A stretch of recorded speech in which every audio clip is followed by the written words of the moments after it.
పక్కదారి పట్టేయడానికి ఈ రోజు అంబేద్కర్ గారిని ఈ రోజు బీజేపీ చర్చనీయాంశం చేసి మొత్తం ప్రజా సమస్యలన్నీ కూడా చర్చకు రాకుండా చేసినటువంటి పరిస్థితిని ఈ సందర్భంగా మనం గమనించాల్సినటువంటి అవసరం ఉంది.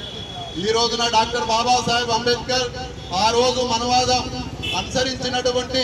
మనుధర్మ శాస్త్రానికి సంబంధించిన ప్రతులను దగ్ధం చేసినప్పటి నుంచి ఈ దేశంలో డాక్టర్ బాబాసాహెబ్ అంబేద్కర్ గాని ఆయన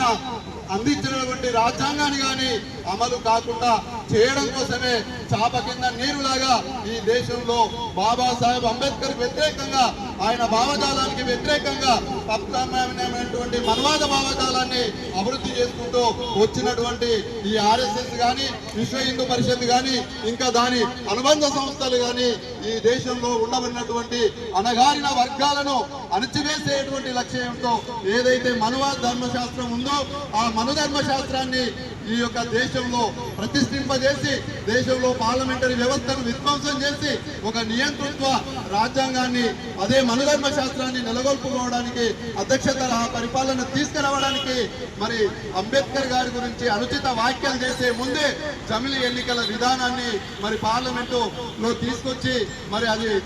ప్రవేశపెట్టినటువంటి సందర్భంగా మరి అది చర్చనీయాంశం కాకుండా కూడా ఈ రకంగా కప్పదాటు వైఖరితోటి ఈరోజు అమిత్ షా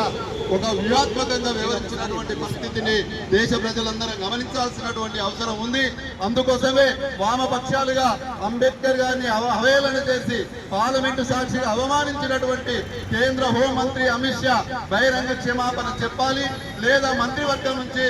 బర్తరఫ్ చేయాలనేటువంటి డిమాండ్తో జరుగుతున్నటువంటి ఉద్యమం ప్రారంభం మాత్రమే. రానున్నటువంటి కాలంలో ఇది మరింత ఉధృత రూపం తీసుకొని అమిత్ షా రాజీనామా చేసేంత వరకు కొనసాగాలని చెప్పి కోరుతూ ఈ అవకాశం ఇచ్చిన